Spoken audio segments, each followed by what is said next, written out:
गजेंद्र की मेहनत और भोला का साथ जादुई मावे ने बदले हालात। लालची लाला ने जो खेल रचाया, मिट्टी ही उसके हिस्से में आया।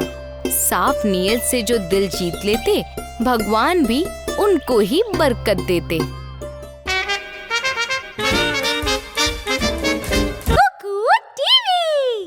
तेज धूप में गांव में दिन की शुरुआत होती है। हवा हल्की और गर्म है और चारों ओर सूखा नजर आ रहा है। गजेंद्र अपने पालतू ऊंट भोला के साथ गर्म जमीन पर चलता हुआ आता है। भोला अपनी पीठ पर गाड़ी खींच रहा है, जिस पर देसी मावा कचौरी का बोर्ड लगा है, मगर कोई ग्राहक नहीं है। कुछ वक्त बाद गजेंद्र एक बड़े दरख्त के नीचे रुक जाता है। वो गमछे से अपना सिर पोंछता है और भोला को प्यार से थपथपाता है। हे ऊपर वाले, ये कैसा इम्तिहान है। पूरा कस्बा प्यासा है और मेरी कचौड़ी की दुकान भी ठंडी पड़ गई है। अगर आज कुछ कमाई नहीं हुई तो बेचारा भोलू भूखा सोएगा और मैं भी मावा खरीदने के लिए भी पैसे नहीं बचे हैं। गजेंद्र मुंह बनाता है और बेहद मायूस लगता है। सड़क की दूसरी ओर लाला राम उसे देख रहा होता है। उसकी एक बड़ी मिठाई की दुकान है, जहाँ बहुत सारे खाने के सामान रखे हैं। वो पंखे के नीचे आराम से बैठा है और गजेंद्र की हालत देखकर हंस रहा है। फिर वो उठता है और अपने दुकान के दरवाजे तक आता है। गजेंद्र का मजाक उड़ाने की कोशिश करता है। अरे ओ गजेंद्र, उस बेजुबान ऊंट को धूप में मार रहा है। जब कचौड़ी बनाने का सामान ही नहीं है तो ये नाटक क्यों? मेरी तरफ देख, यहाँ ताजी घी की खुशबू है। तू जाकर मजदूरी कर, कचौरी बेचना तेरे बस की बात नहीं है। लाला की दुकान पर बैठा एक और ग्राहक शेर सिंह भी ये देखकर हंसने लगता है। ठीक कहा लाला जी ने। गजेंद्र, अब इस कस्बे में मावा कचौड़ी कोई नहीं खरीदेगा। सब गरीब हो गए हैं। अब तेरी कचौरी में अब वो जायका भी नहीं रहा। हार मान ले भाई। जायका तो नियत से आता है लाला जी। आज बुरा वक्त है, लेकिन कल सब कुछ ठीक होगा, क्योंकि मेरी मेहनत पर मुझे भरोसा है। मेहनत से पेट नहीं भरता, पैसों से भरता है। ए जा, यहाँ से जा। गजेंद्र ये सब देखकर और मायूस हो जाता है और वो अपने ऊंट भोला के साथ वहाँ से जाने का फैसला करता है। कुछ ही देर में दोनों वहाँ से निकल जाते हैं। उसी शाम गजेंद्र गांव के बाहर एक पुराने मंदिर में पहुँचता है और कुछ वक्त वहाँ आराम करने की सोचता है। वो मंदिर के पीछे चला जाता है। वो भोला को एक पुराने दरख्त के नीचे बने शेड में बांध देता है और खुद मंदिर की दीवार से पीठ लगाकर बैठ जाता है। जब वो सोने ही वाला होता है, तभी उसकी नजर कुछ पत्थरों के नीचे छिपे एक पुराने लकड़ी के डिब्बे पर पड़ती है। वो उठकर वहाँ जाता है, डिब्बा बाहर निकालता है और उसे गौर से देखने लगता है। ये क्या है? यहाँ इस बंजर जगह पर ये डब्बा कहाँ से आया है? क्या इसमें किसी का खोया हुआ सामान है? मुझे इसे खोलकर देखना चाहिए। गजेंद्र धीरे धीरे डब्बा खोलता है। अंदर उसे कुछ खास नहीं दिखता, बस एक सफेद मावा का टुकड़ा रखा होता है। मावा बिल्कुल मामूली लगता है, मगर उसमें हल्की सी चमक है और उसमें से मीठी सी खुशबू आ रही है।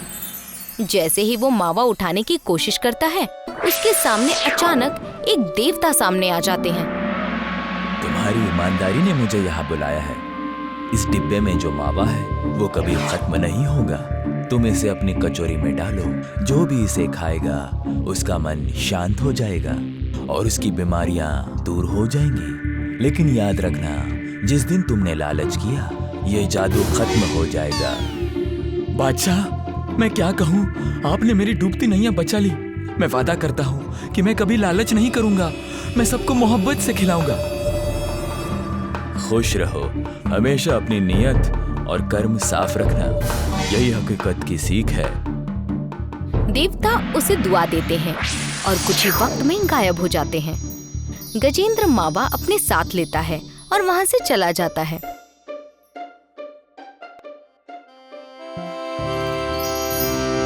अगले दिन गजेंद्र अपनी गाड़ी लेकर फिर से बाजार आता है। उसके चेहरे पर इस बार एक अलग सी मुस्कान होती है।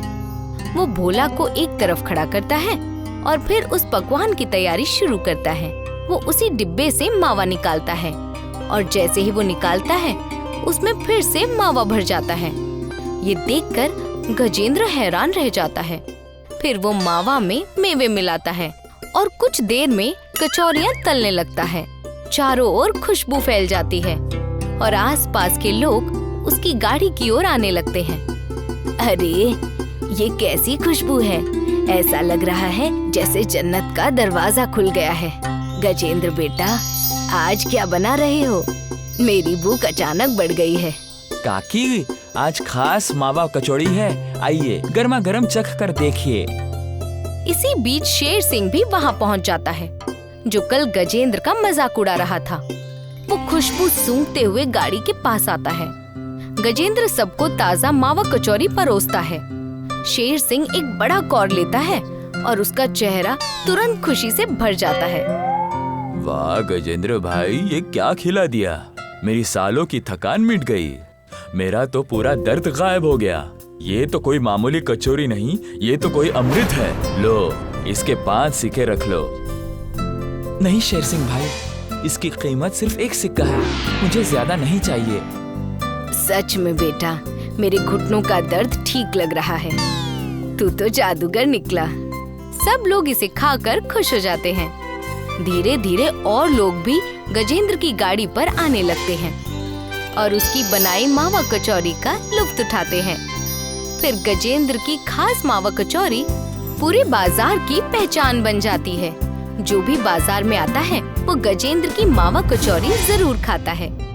भोला को भी अब बहुत प्यार मिलने लगता है। लोग उसे ताजा घास और गाजर खिलाते हैं और वो खुशी से खड़ा रहता है।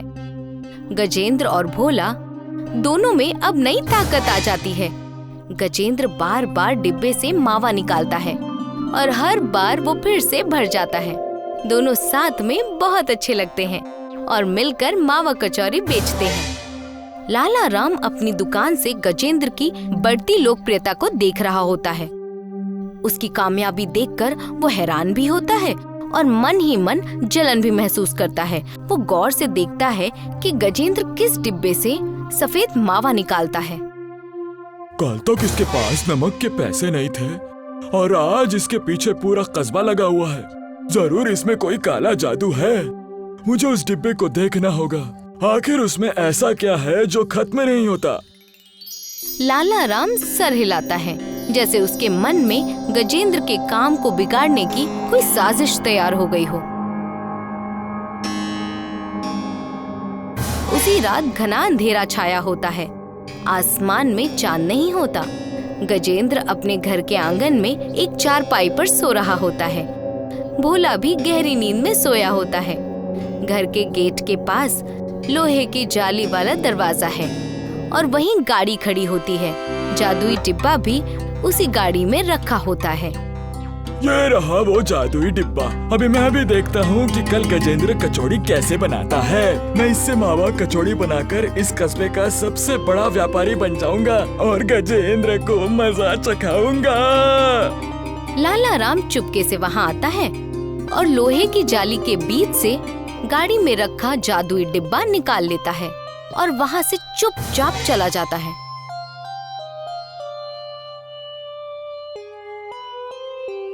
अगली सुबह लाला राम अपने दुकान पर जल्दी पहुँच जाता है।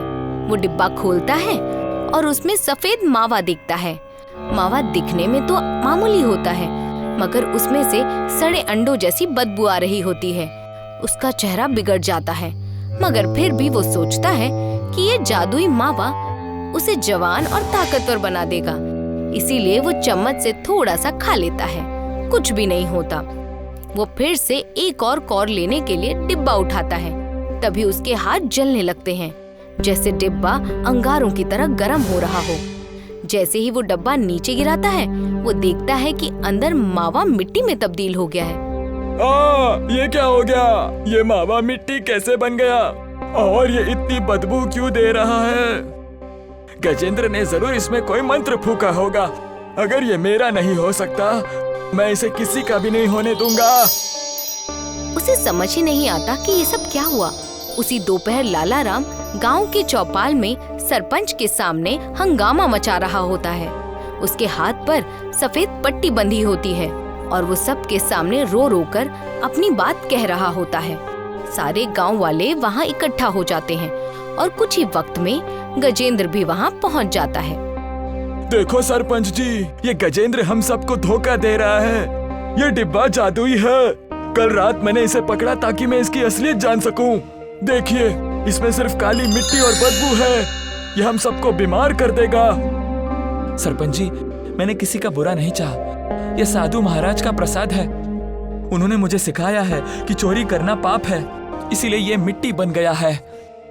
सरपंच एक समझदार इंसान होता है। वो सोचता है कि अगर डिब्बा सच में जादुई है तो वो एक ईमानदार इंसान के हाथ में अपना असर जरूर दिखाएगा।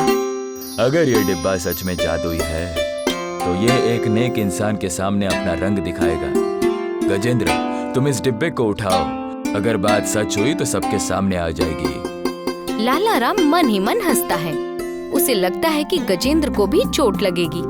जैसे ही गजेंद्र वो डिब्बा उठाता है, कीचड़ फिर से सफेद खुशबूदार मावा में तब्दील हो जाती है। सरपंच जी मावा का छोटा सा कौर लेते हैं और उनके चेहरे पर तुरंत खुशी झलकने लगती है। वाह, इतना मीठा और लजीज मावा तो मैंने कभी नहीं खाया। ये तो बिल्कुल अच्छा और बेहतरीन लगता है।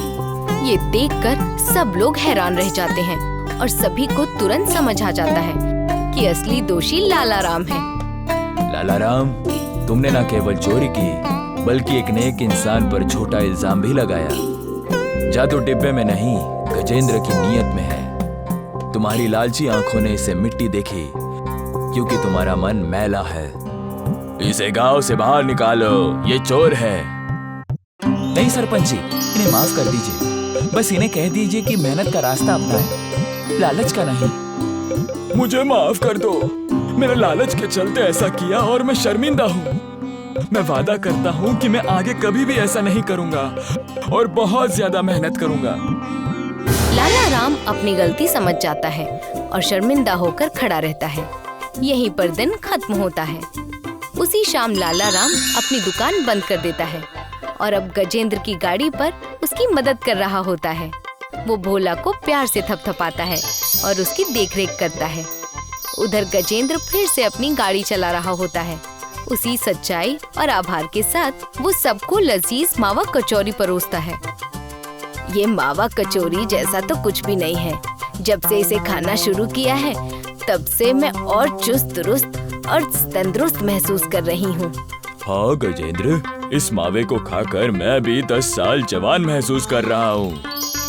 ये मावा कचौड़ी किसी जादू की नहीं बल्कि सच्चाई और नेकता की देन है।